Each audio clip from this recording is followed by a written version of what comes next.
Jazz, sinisi si Colette kung bakit natalo sila sa task.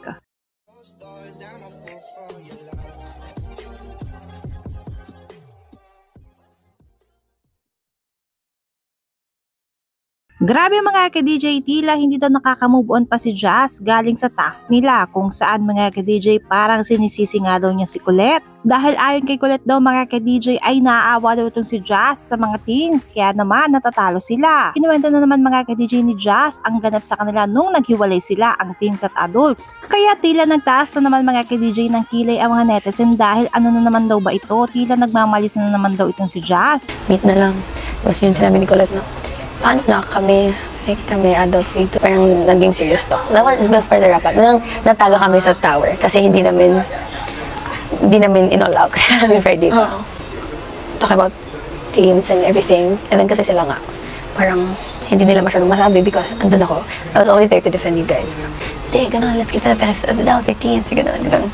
So yun, sabi ni Colette, stop thinking muna because at the end of the day, dun na-realize na it's a competition. Kasi nga, sa tower, oh my 1 point. Alam niyo ba mga ka-DJ na nasaktan nitong si Rain sa sinabi ni Jazz patungkol kay Colette dahil nga mga ka-DJ tila ang sinasabi niyang dahilan ay si Colette. Kasi nga mga ka-DJ sinabi niya na sinabi daw ni Colette mga ka-DJ at ng mga iba pang adult housemates na ano nga magagawa mga ka-DJ ng awa-awa niya sa mga teens.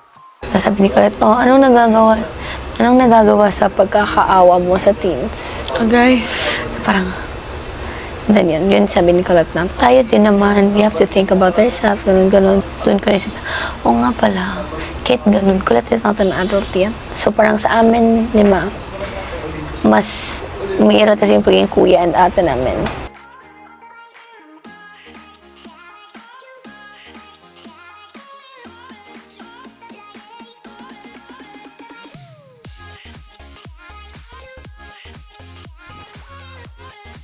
Pero mga ka-DJ ayon naman sa mga fans netong si Jazz ay tila wala naman daw masama sa pagkukwento niya dahil kinuwento lang naman daw niya mga ka-DJ ang mga sinabi ni Colette.